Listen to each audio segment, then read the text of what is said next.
Welcome, dear listeners, to another enlightening episode of Compassion in Cannabis. I'm your host, Tara Purcell, and today we have the privilege welcoming a true trailblazer in the realm of cannabis advocacy. Prepare yourselves for a captivating discussion about compassion, resilience, and the power of standing up for what you believe in. Our esteemed guest today is none other than the Wayne Justman, a remarkable individual who holds the title of patient number 1 under California Proposition 215. But his contributions go far beyond that. Wayne has been steadfast in advocacy, standing alongside the legendary Dennis Peron in the fight for cannabis compassion. So get ready to hear his remarkable story.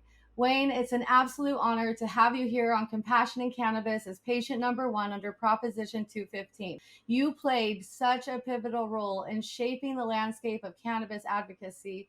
Can you share with us a bit about your incredible journey?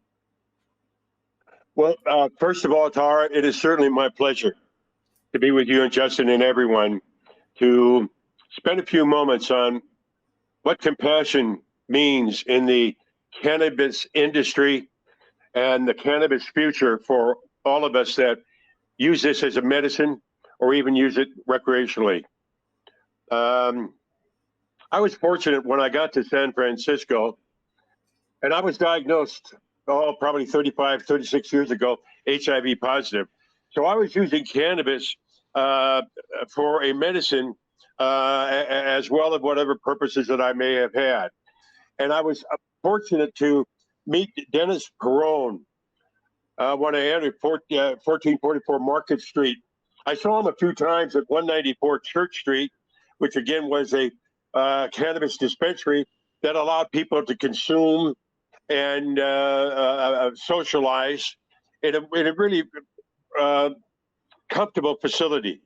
And I met Dennis at 1444 Market Street, then formally, and when our first meeting just went off so very, very well. And I thought, and I said to Dennis, I think we can help one another. And here, some 30 years later, I think we did help one another. And it wasn't just helping one another. We were looking out for the benefits of individuals who were in need of cannabis. And let me put it in perspective for everyone. In the 80s and the 90s, San Francisco was consumed by the AIDS epidemic that was overwhelming the gay community. Many of the patients that we had were gay men and gay women. One of the things that they found from our welcoming to the cannabis dispensaries where we were non-judgmental. If you had a need and we could solve that need for you, you are more than welcome to come in. And I think that's where it all started. Compassionate use of cannabis, where it all started. Because Dennis and I and you and Justin and so many people who have been in the activism of cannabis have seen what this marvelous, marvelous plant can do for so many others. Yeah. And we also see the suffering that goes on. And it's our responsibility for those of us that share this compassion to get off our ass and do something about it. And Amen. I think that's what we try to do. Yeah. So you're talking about cannabis oil before there was even internet like it is now. How did you learn about cannabis oil? How did that come to the forefront even of healing? Well, what was interesting at 184 Church Street and then 1444 Market Street, again, the centers that Dennis and I were associated with, we had two kinds of cannabis, Mexican cannabis, and then cannabis that was grown here in the United States. And our only edible at that time were from Mary Rathburn, or Brownie Mary, and she provided our brownies. The cannabis was in a very simple plastic bag to it. So that's where the very simple beginnings of cannabis were. We didn't have tincture. We didn't have the opportunities. I go in dispensaries now and I am overwhelmed with a selection that anyone that comes in that door can have. That is so necessary, because each of us over a period of time found what will work for us, what we enjoy, and what we can afford. Those things are so very important as we move forward, understanding our use of cannabis. Yeah, absolutely. And can you tell a little story about Brownie Mary? I mean, maybe nobody's ever even heard of Brownie Mary. Could you share a little firsthand experience and about Miss Brownie Mary? Tara, I'd be more than happy to. And let me expand on that a little bit. I was in a dispensary here in San Francisco just a week or so ago, and I thanked the young lady who was at the door greeting and all, and checking IDs and the like. And I asked her how long she'd been in the industry, and she said just a few several months. And I asked her, were you familiar with Proposition 215? No. Oh no. Do you know or have you heard of Dennis Pro? No. And I kind of walked out and I said, I guess that's kind of understandable now, that people don't know its history. And I guess that's not necessary to get a job in our industry. And I don't want anyone to think that there is some type of a leveling that we have to have for people that want to work in the cannabis dispensaries and the like. But I just felt, it wasn't that long ago, less than 30 years ago, that Right. 215 and Dennis and myself and others were involved. And it was here in San Francisco. It was not some other land. It was here in San Francisco. Right. So I've learned to kind of adjust that. But you asked about Mary Rathborn, or to all of us who were her kids, she was Brownie Mary. And understand when I emphasize the kids, when she came in, that's her love stretched out more than any angel wings could, because she loved and cared about everyone that she came in contact with.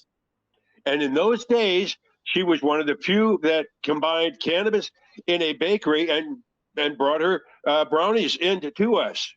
And it was a simple situation, but we did the best we could under those circumstances in the 80s and the 90s to provide for people in need. And Brownie Mary, God rest her soul, was our angel. And not only did she bring in the cannabis and the brownies, she brought in love and compassion and understanding that was felt by everyone that had contact with her. I'm so honored that I had an opportunity to share with her love and experience, her personality, her standards, and what she was about, and her principles. What a blessing that was for me. Yeah, blessed be, and that's it's the inspiration of what I'm doing. This cannabis and compassion, like, it matters. It matters that we honor the roots of the foundation, that this plant has the freedom that it's gaining slowly over time. It's because of the history, the patience. This foundation of cannabis that led to the freedom of recreational was brought to us on the backs of patients and the compassionate use to make sure that they can heal with holistic options. This is really powerful, because these are things that, are we considering it? You can't go to a dispensary and ask any questions about anything. All they can tell you about is the plant. And it is a tragedy that people don't know the history. So, Wayne, thank you again for sharing the history of Brownie Mary, sharing your history, as well as Dennis's. So, can I ask, how did your longstanding friendship with Dennis Perone influence your journey as an advocate? And what are some of the key moments or experiences that you shared together? Gee, Tara, do I have a few days to kind of Yes, we have all the time you need, Wayne. say this? Let me say that I remember when I formerly went to Dennis and to 1444 Market Street, and I had seen him a few times when I was in briefly to 184 Church Street to pick some things up and all, and I just didn't feel it was necessary to visit with him at that time. But then when he opened 1444 Market Street here in San Francisco, Dennis happened to be at the door when I came in, and I showed my identification, and I said to this man, I said, Dennis, I'm Wayne Justman.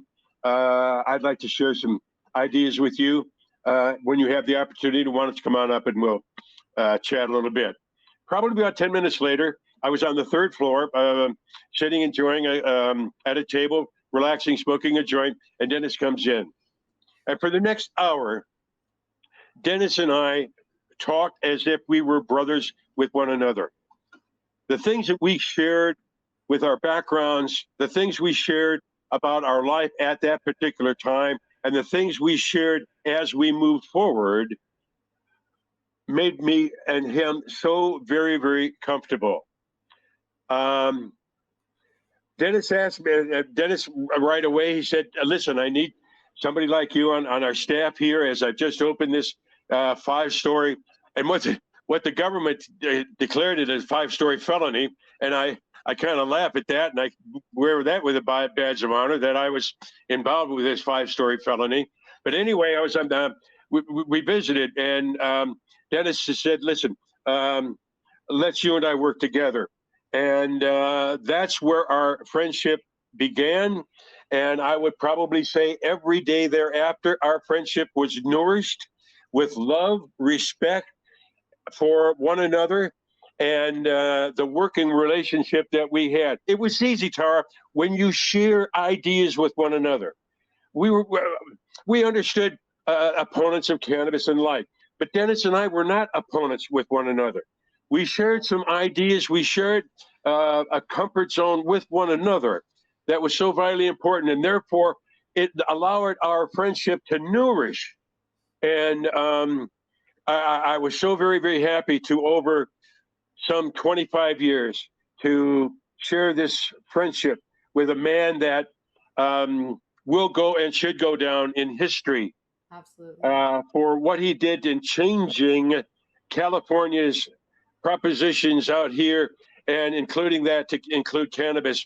But every one of us that met Dennis, I think, have to say we came at a better energy. We did. Yeah. And as far as stories are concerned, I remember we one of the stories that I want to share. We had a farm. Dennis located a farm about 75 miles north of San Francisco, up by Middletown, and we grew cannabis up there. And there was a cabin, and a large cabin with several bedrooms, and then an outer cabin that was a regular cabin, had its own utilities and the like. And so Dennis and I were up there with about 4 other patients at that particular time, going to spend the weekend up there farming and just getting away from the city and enjoying it. And we played Risk on a Friday night. It was a card game, but played it about probably midnight and all. And we each of us went to our bedrooms and went to sleep, and I went to the outer cabin where I was housed. And Dennis said, "You all have a good night. We're not sure how the morning will work out." Well, I wake up about 5:30 with a hammering at the outside door. I mean, they're pounding at the outside door of this cabin. And I look out the window and I see what looked to me like Cabbage Patch Kids police running through our acreage of farms and our acreage of cannabis, running through it. And I looked out, and here are the police at the door. And I opened the door, and they identified them police, and I identified myself, and they were here to present this raid. And I asked them, I said, please, I said, I'm going to cooperate with you, but please don't restrain me. And they were kind enough not to handcuff me and the like, and I'm not going to be a problem for you. Too damn old for that.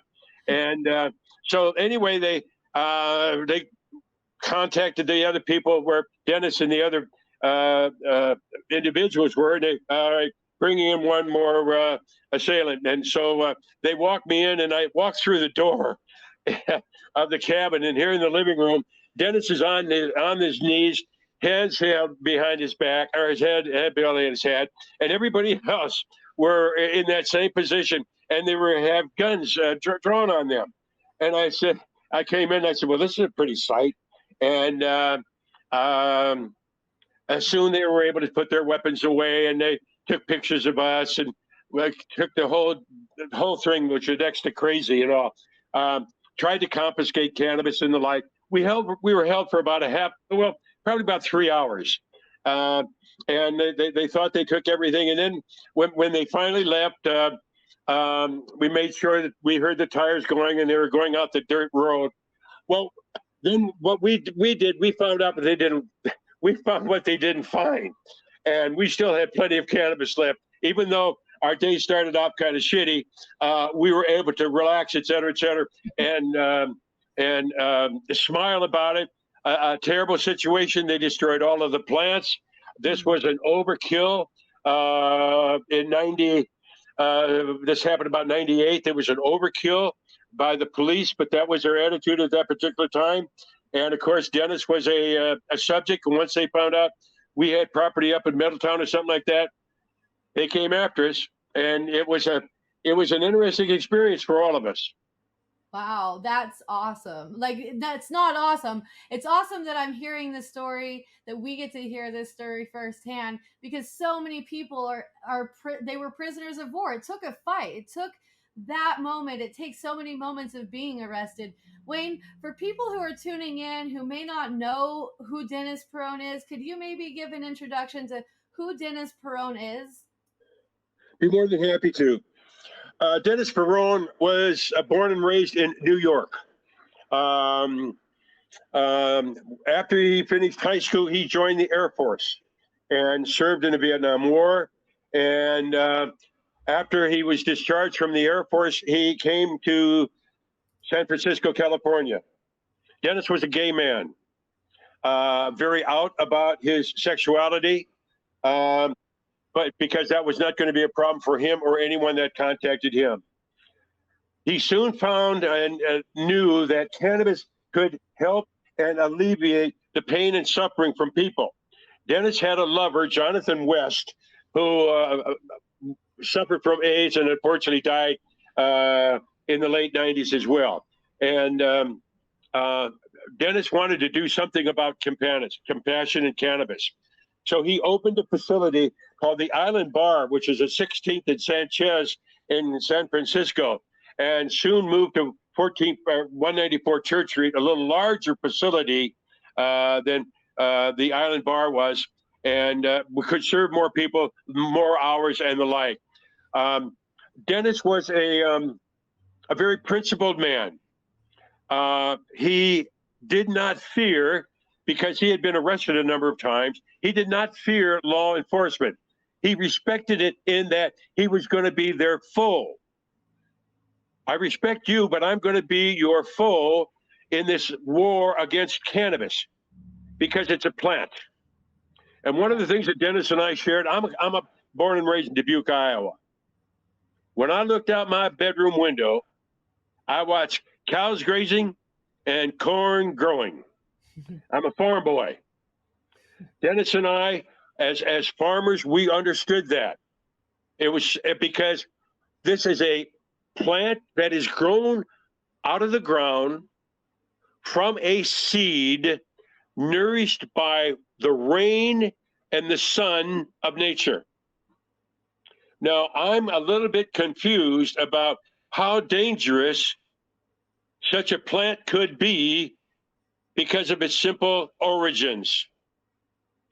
I can understand how society has twisted this around. That's their own issue. For me, it is a plant that is substantial to the well-beings of individuals that needed it and wanted it for medical reasons. One of the things that Dennis always said about cannabis, all use of cannabis is medical. Yes.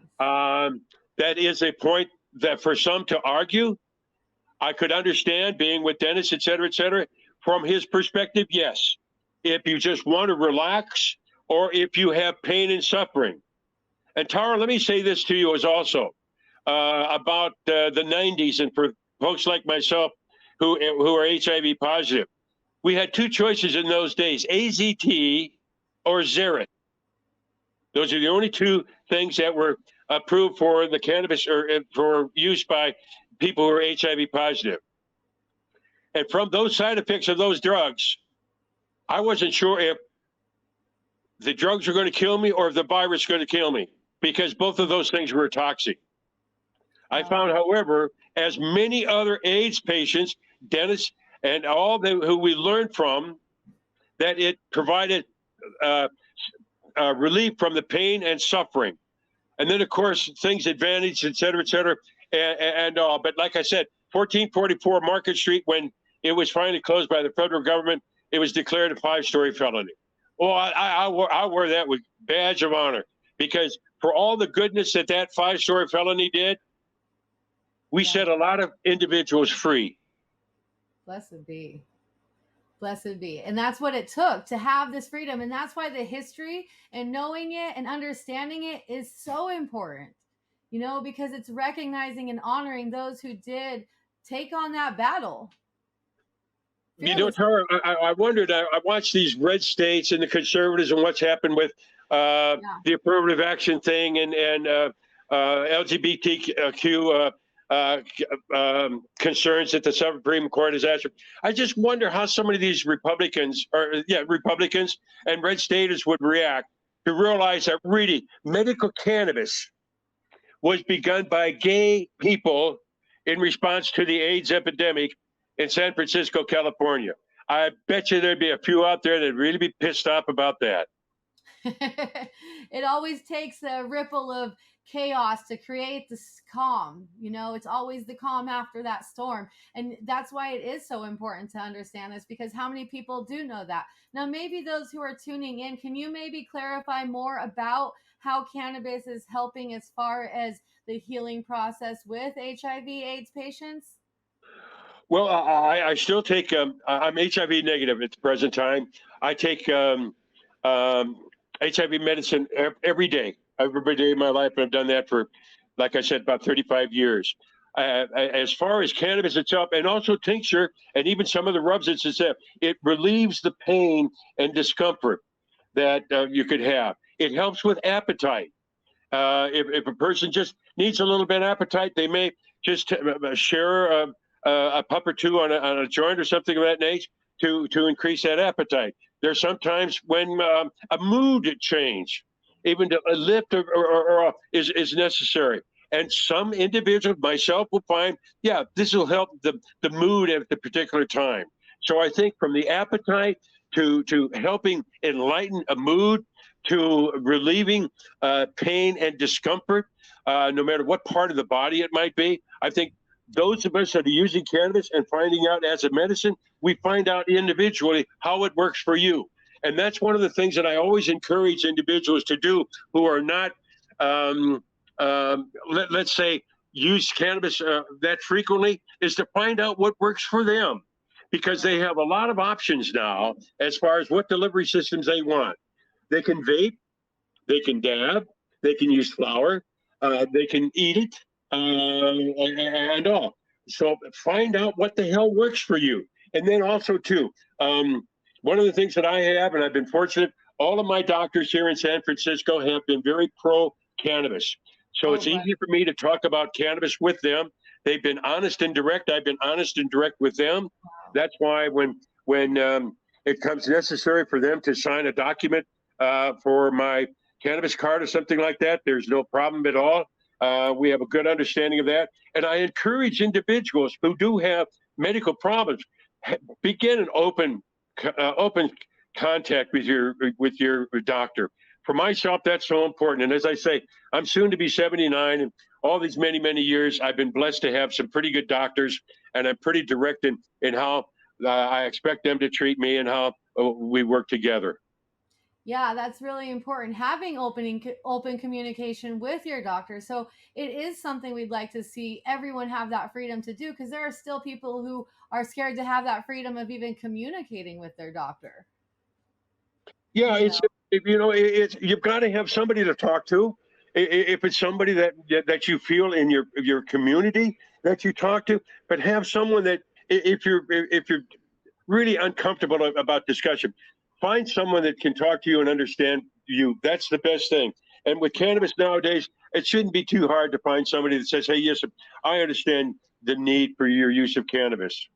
Yeah, absolutely. Prop 215 was groundbreaking initiative that legalized the medical use of cannabis in California. Looking back, what impact do you believe this legislation had and to where the cannabis movement is going as a whole? Proposition 215, for those, was called the Compassionate Use Act because that's what it was so about. I know at 1444 Market Street and 194, everything that we did as a staff working with people, compassion. People, not only they need the medicine, but they need compassion of that person that's providing them. And compassion also includes not only empathy of the heart, but an understanding of the struggles that they may or may not be going through. Absolutely. And so 215 was so important for us.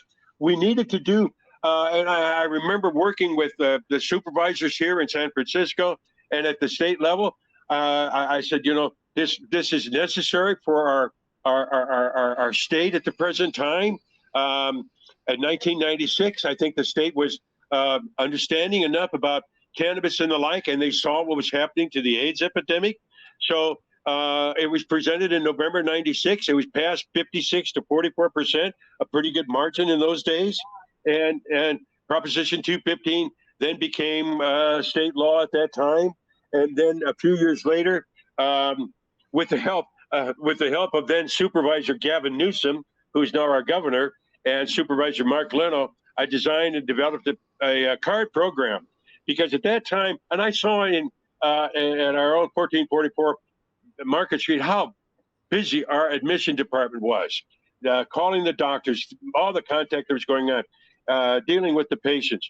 And I thought to myself, there were 3 or 4 other dispensaries at that time in San Francisco when I opened my dispensary in 1999.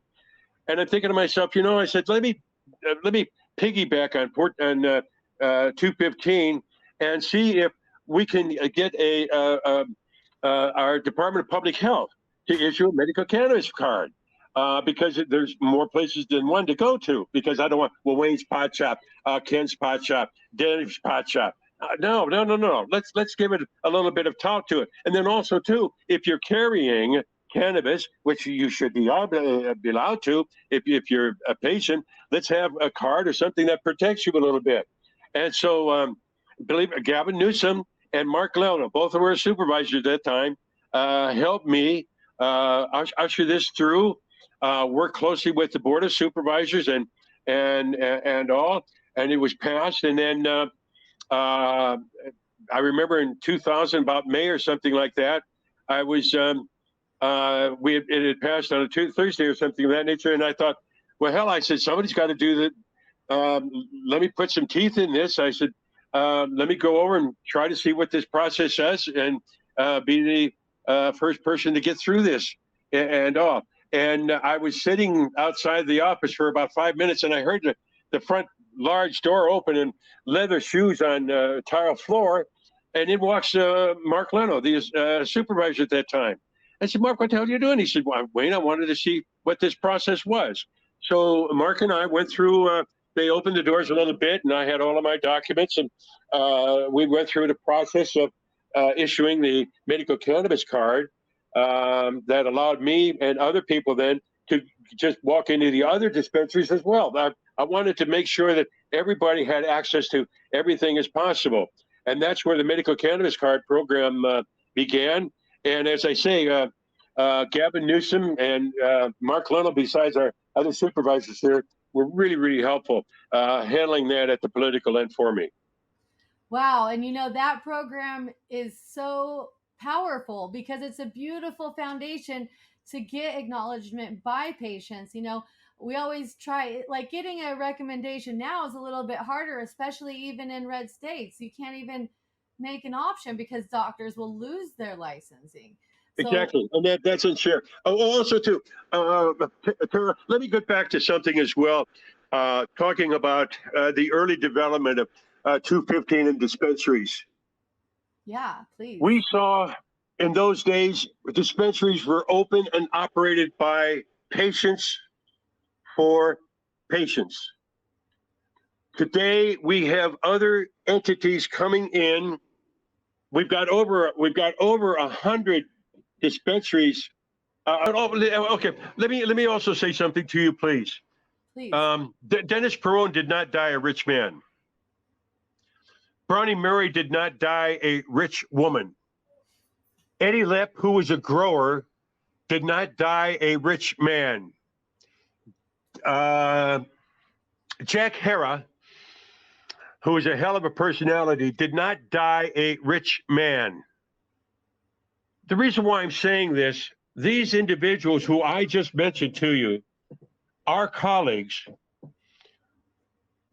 grew and were involved with cannabis not to make a dollar, because they did not, but because they had the heart and compassion to care about others. I think we're moving away from that a little bit, with corporations and other entities coming in and opening dispensaries and trying to grow cannabis and the like. I have no problem with capitalism and the like. If you want to make a dollar, you try to go for it, et cetera, et cetera, et cetera. But I want to say this. When I opened my own dispensary at 194 or at 350 Divisadero, we did not take a salary. When I worked with Dennis Perone, we did not take a salary. Now, if we needed cannabis, yes, we were able to get cannabis. But as far as, did we have dollars to put in our pockets for our bills or something like that? Yeah. No. And that was all right, because again, we were patients and simple people. I was living in a hotel room at that time. Now I've got an apartment that I've lived for 25 years.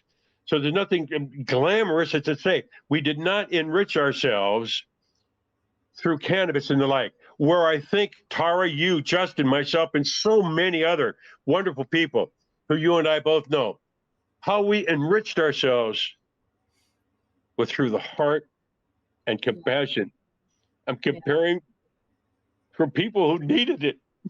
Yeah, absolutely. It's that heart. It's the heartstring of it. It's really that community, that connection. And it is about the patients. It's about that patient who's literally striving to live.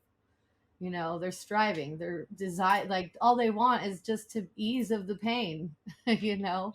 And even if it is just a relaxation from the mind, because our mind can be the hardest thing to get through, I imagine, even emotionally, when we're going through these things and when patients are experiencing this, like that's hard. And unfortunately for ourselves here in San Francisco, so many of people that were our patients in the 90s, early 2000s are no longer with us. Disease have taken them, AIDS have taken them out. However, we brought some level of comfort, and I think that's what's so effective for those of us that share the compassion. Yourself, Justin, so many. We offered that compassion, and it was received, and we make their final years, their final months, their final days as comfortable for them as possible, and knowing them that their life and their energy will never go in vain. Yes, absolutely. Absolutely. And this show is dedicated to the patients who've come before us, those who fought the war and took on that forefront, pioneering the way that we could have the freedoms that we have today to smoke and even walk into a store. You know, but there is a distinguishing line. There is a line that separates what medical is to how it's ingested to recreational use and what you're ingesting and how. You know, it's not about over consuming. It's really about ingesting for the point of need for health and wellness. And that is so important and vital to see, even in states that are red. Like, look at it. Look at the perception. You know, Wayne, how has the perception of cannabis and its medical benefits evolved since, you know, the early days of Prop 215 to what do you see of the future of medical cannabis and advocacy even? I stood on the corners of San Francisco here gathering signatures like many other patients, gathering signatures for 215. And for the most part, we were well received when we understood people what we were doing, and we needed their support. Would you sign this petition to get medical cannabis here on as a petition here in San Francisco, proposition here in California? It was well received. When Dennis closed his facility, or was closed by the federal government in October 98, it took me over a year to find a facility that will allow us to store, consume on site cannabis, because landlords were so, I think, both confused and concerned that if they had a cannabis dispensary on site where you were consumed and selling it, would the federal government come in? They were worried about loans. They were worried about every aspect that the government in those days tried to play some games with property owners. Certainly, our government was not consumed with having dispensaries being rent out by individuals. But I did find a property owner here in San Francisco. Matter of fact, a lovely Chinese couple that understood our need and what we were going to do with compassion. And again, I got a couple of went to Gavin and went to Mark, and I said, hey, listen, I need a couple of letters to the landlord to say, hey, listen, we're involved with what we do. And we got that, and then we opened a dispensary in 1999. I left that in 2003 to help open a number of dispensaries, about 20 other dispensaries here, and I didn't want to have a conflict. But 350 went on, and again, it was uncertainty. The government put some pressure on property owners with loans and the like. This is going to be challenged in the list. But I think that over a period of time, and especially with Proposition 215 coming in, and the not that the federal government is backing up, they're not. But more states are saying let's try to do something with that. And here in San Francisco, we found some tolerance, and not only let's understand also with the Board of Supervisors, but we had a pretty good rapport with the police chief and the sheriff at that particular time, which was very, very necessary. Meeting with them on a regular basis, they knew what we were doing, and we were appreciative of the time. How many times were you or Dennis arrested or charges pressed overall in this process? I was arrested once. Dennis about, I think, 5 times. He did a little bit of time in New York and then out here. I was obviously, one of the things that I learned right away is that they were doing background checks on me. I was doing an interview with film material from a local station out here, and he said, they're doing a background check, and I kind of assumed that. And I had heard that about a year or so later from another pretty good person that the government was doing a background check on me, and the who, what, where, why, and when. And I think they found out pretty much what I said, where I was from, what my education was, what I did in Chicago, Illinois, with teaching and coaching, what I did in Washington, D.C. with Marriott Corporation, and what I've done out here in San Francisco, and especially relating to cannabis. And I kind of figured that, and that's all. They just kind of wanted to dirty me up a little bit, and they didn't. They incarcerated Dennis for a little bit of time, and again, it's the shit that we had to go through early on. Yeah, the fight was real, So you're part of 215, and then 64 came place. Can you explain any differences that you might have seen in that transition into where it's transpired today? I never understood 64. I thought it was not necessary. I thought Proposition 215 was all we had to have. You had some consumption on site. You had people that were able to use cannabis and the like. I was a bit confused by any need that went on. Now, unfortunately, it's a law that has to be dealt with and the like.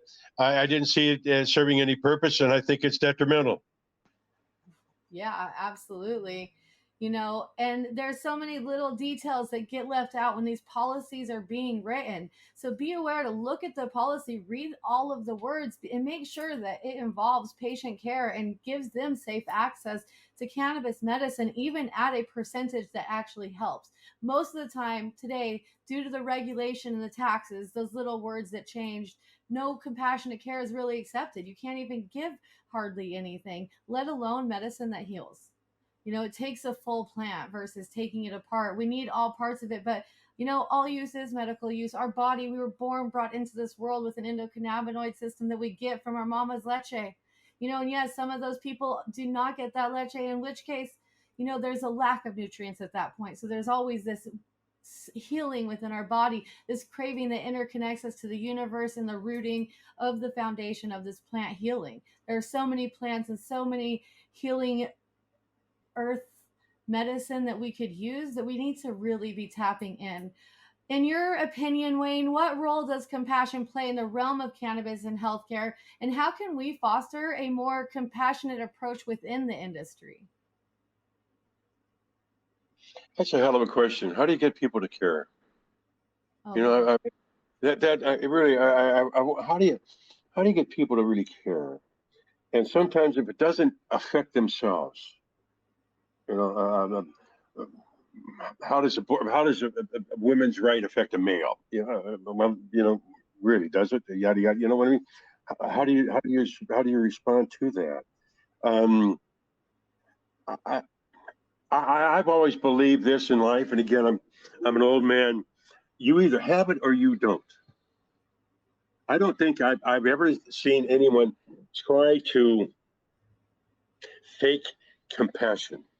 It doesn't work. I've never seen that. How do you? That's an emotion that generates, I thought, from the soul, and the soul is a good soul. They're going to generate compassion, and to me, compassion is looking out for the welfare not only of yourself but of others. yeah. Compassion, looking out for the welfare of others. And those others may not include me, but I still can look out for them because I have a compassionate soul. Yeah. My soul and my energy cares about the well-being of others. I think that's probably one of the reasons why I got into teaching and coaching. I cared about the well-being of young people. Yeah. Just for myself and the like. You cared, and you can't fake compassion. It's genuine, and when it is real, it can be so very effective. Yeah. Because that person that needs compassion, and you hold their hand or give them a hug, Yeah. they'll know damn well if it's real. Yeah. And one of the things that I really appreciate about yourself, Justin, and so many of the people here that work with cannabis, whatever the level they may be, a farmer, distributor, patient advocate alike, they care. And we have a wonderful, wonderful, wonderful base of individuals who care about the well-being of others. And I think that's all compassion cannabis is. I care about you, the well-being of yourself. Yes. Please, you have now access to this plant. Use it as it can be effective for yourself.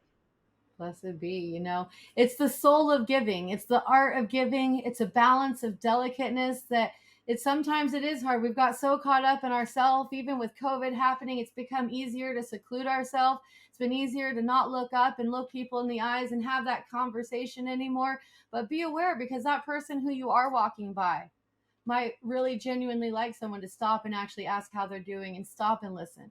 It's such little things of just kindness where someone might just walk by a person, but when you stop and see a person, you see a person. And there is a true gift of empathy here. And it is time that we all start tuning in to the root of the matter, the heart of the chakra, and start opening our mind to seeing the compassion that needs to be given in this world. Like, Dr. Seuss says it best: if you don't care a whole awful lot, who will? you know so it's really great. We do need to tap into compassion, and it's great that we get to open these doorways of conversations and be able to engage, to care, to connect, and let's collaborate all of our own healing and our path. Our mind is a big part of it. So ease the mind, be kind to even yourself, look in the mirror and love, and smile back at yourself, and you will become greater within yourself. It's hard to see. And as people and our patients and all those who are going through the mental anguish. Not only does mental anguish exist, but facing the fact of the elements and healing is so important, and to nurture, because though you might be judging one as you walk by, you don't know what they're going through, because there is no face to what this can look like as far as the healing that we need to take in. Looking back, Wayne, what are on your journey, what advice would you give to individuals who are considering medical cannabis, who might still be facing barriers and stigma facing it? I think, first of all, do what is right for yourself. Do what you feel is right for yourself. And then, if you do have a physician, a therapist, or someone that you see medically and all, visit with them so that they have an understanding of your use of cannabis. Like I say, my doctor every year has to fill out my medical cannabis card application form. She's very much aware of it.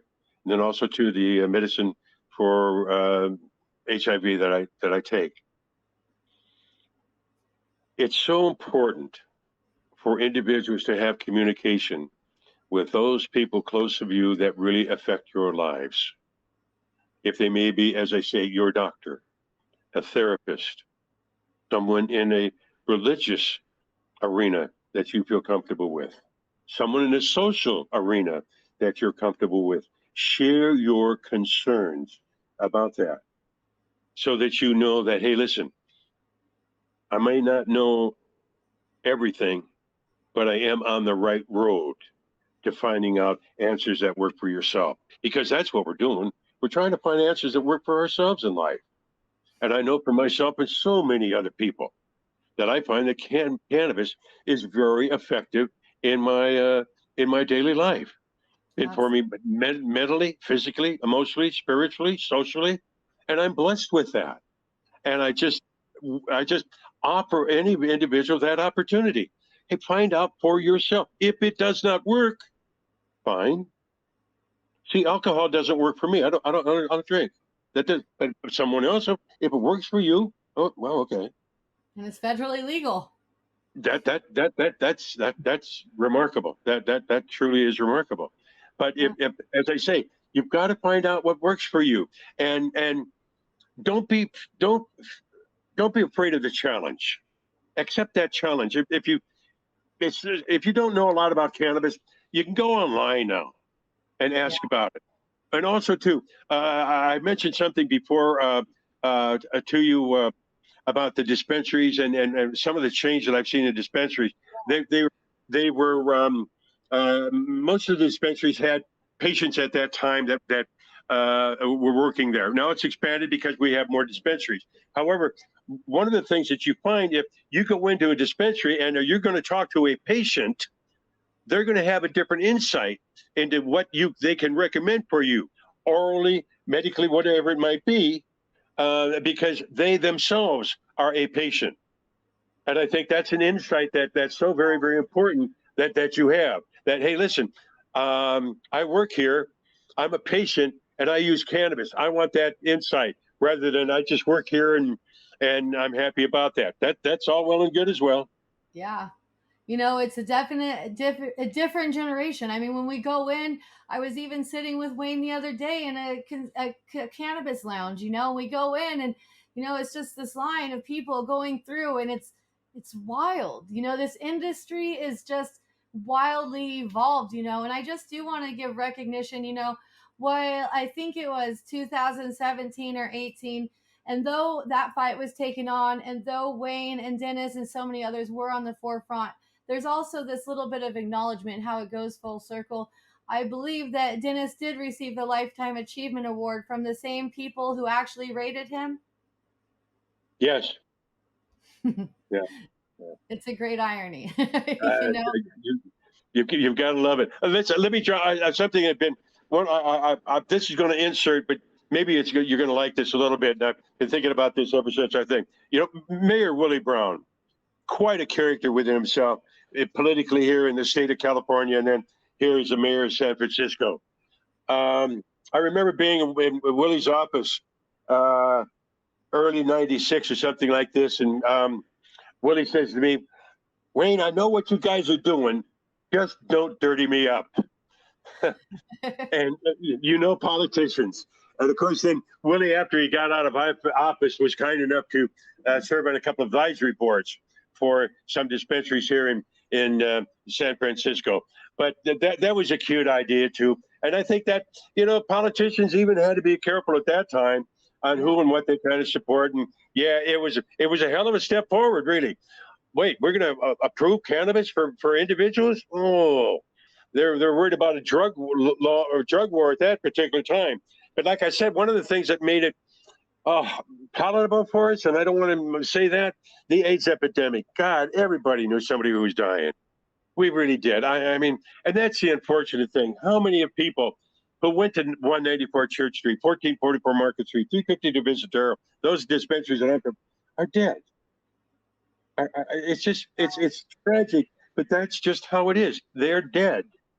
And also not that we build on their memory, but we build on their energy. Yeah, absolutely. Because they came through the door and they found a comfort in sharing cannabis, making it available to themselves and all. So it's hard to say, and I hope that we don't get involved with how much money can be made in this industry. Because that will really turn this thing on its head. I think one thing that we have to agree with, the federal government has to reschedule this. This is crazy. And not to help them up, but boy, if you want to figure out how to make taxes a little bit more accessible, well, unregulate cannabis and see what the states and counties and cities will do with taxes in their area. And I think that, to me, why the hell not? It's a product. All the things that we grow here in California and we send out of state and it's taxed, et cetera, we should do the same thing with cannabis. Yeah, absolutely. It only makes sense to open the pathway, allow interstate commerce so that we can travel safely, acknowledge it in every state, because a patient's not going to change their illness or their elements that they are sitting with. Whatever discomforts and ease, it don't matter what state. All we're doing is entrapping through the regulation and asking for this constraint to be able to set people up. It feels like entrapment sometimes when I think about patients and I think about what they need. We need to deschedule this, take this off the federal list, because what are we doing? It's still just a plant, but we know for a fact that tobacco kills so many people. We know that alcohol kills so many people. We know that people die from the medications because of the reactions. It's time that we have holistic options and equal health care across the board. It just seems like a universal human right to be able to have the choice, as I'm told, to health and wellness, And you and I, Justin, and so many of us, we can't control what happens other places. We can sure try to influence it, but here at home and in our areas where we live, we can do something about it. Because what you're talking about, the compassion and caring for patients, we're demonstrating every day with these dispensaries here. We meet with activists on a very much regular basis, share concerns, and how can we do this better? How can we make better inroads? What can we do? And all of the activism that's going on is remarkable, because we now have people that care, not care because they're compassionate, but care because it is the right thing to do. Very, very much so. Yeah, it's always about what's right. And we usually know within ourselves what is right.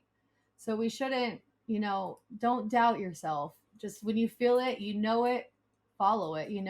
It takes that forefront, it takes that voice, and it takes all of those questions. And don't be scared to ask them, and don't be scared to speak up. And if you know something, share it. We have the gift of communication to share everything that we get to learn. And these are great, valuable lessons that we're learning with you today, Wayne. As we wrap up, do you have any final thoughts or messages or stories that you'd like to share with our listeners or viewers? Yeah, let me say one thing to you. As I say, I'll be approaching my 79th birthday in a few months. In your life and in your search and through your energy, go for the gusto. Use what talents and abilities you've got to further your own energy, your own principles, your own ideas. And then if you can share your principles, and ideas with others, then you really have something that can be even more useful to a larger group of individuals. And that's what's so important. Challenge every day. And even though, and I'll say that as a coach and as an athlete, I lost as much as I won. I lost, but I'll tell you something. Every damn time I lost, I tried to learn from it. And every damn time I won, I tried to learn from it. Blessed be. So if there's anything you can do in your life as you challenge yourself, and for myself, I enjoy the challenge that I give me and that challenge that comes in life in general, because it finds out who we are and what we really are about. Absolutely. Take advantage of the talents and what's given to you by nature and go for the gusto. Absolutely. Live in your purpose. We're all given that purpose. And I couldn't thank you enough, Wayne, for sharing your incredible journey and your unwavering dedication to the cannabis advocacy. It's been a true honor having you here with me today on Compassion and Cannabis, Wayne. I honor you. I thank you. And it's thank you for giving us this time and allowing me to tap in and share this story and keep history alive. I genuinely thank you. My appreciation, but also to your listeners. Tara and Juston are very strong energies. What they share with you is as very vital for your well-being as well. Insightful, compassionate people. Learn from them and share with them as well. My blessings to you all. My privilege. Thank you, Wayne, so much. Sure. Look forward to seeing you and Juston soon too, Aurora. Oh, you will see us, and we're still going to come by. Great. Absolutely. Always sooner than later. So today, I'm going to wrap up this episode. We've had the great honor to not only learn about the roots of the foundation of which this cannabis industry was built, which is on the backs of patients. And I don't want to say backs. We stand on the shoulder of giants, those who came before us, those who are going to be on the front lines in the future of us. When we have our purpose and tap in, we have this flame that ignites. And when you feel that flame, and even if you don't know if it's your flame, just if you feel it, follow it. So I'm going to share a poem that was dedicated to those patients for HIV and AIDS during the epidemic that brought this freedom to heal and have this conversation. In a world of shadows where anguish resides, a battle fought in silence where hope often hides. Amidst the pain and sorrow that AIDS brings, there's a beacon of compassion that gently sings. Through the storm they emerged, brave souls who cared, guiding the way with love they fiercely dared. They stood for those suffering, their voices strong, advocates for healing, for righting the wrong. In their hearts, a belief in the power of green, cannabis, a plant that could intervene. Its healing properties, a heal for the soul, offering solace, making broken spirits whole. Wayne Justman, a pioneer, a patient number one, with Dennis Perone, their journey begun. Together they fought with relentless might for the compassionate use of cannabis to shine so bright. They saw beyond stigma, saw the healing embrace, the importance for access and the need to erase the barriers that are hindered, the doors tight shut, for those seeking relief, the pain to cut. Their legacy endures, their spirit still strong, their advocacy echoes a persistent song. For AIDS patients and beyond, their work carries on, a testament to compassion, a battle never won. Let us follow their footsteps, continue the fight for better health and wellness that lives made right. With open hearts and minds, let's strive to embrace the compassionate use of cannabis, its healing grace. In the face of adversity, let compassion prevail. Embrace the power of cannabis and let it unveil a future of hope where suffering finds ease.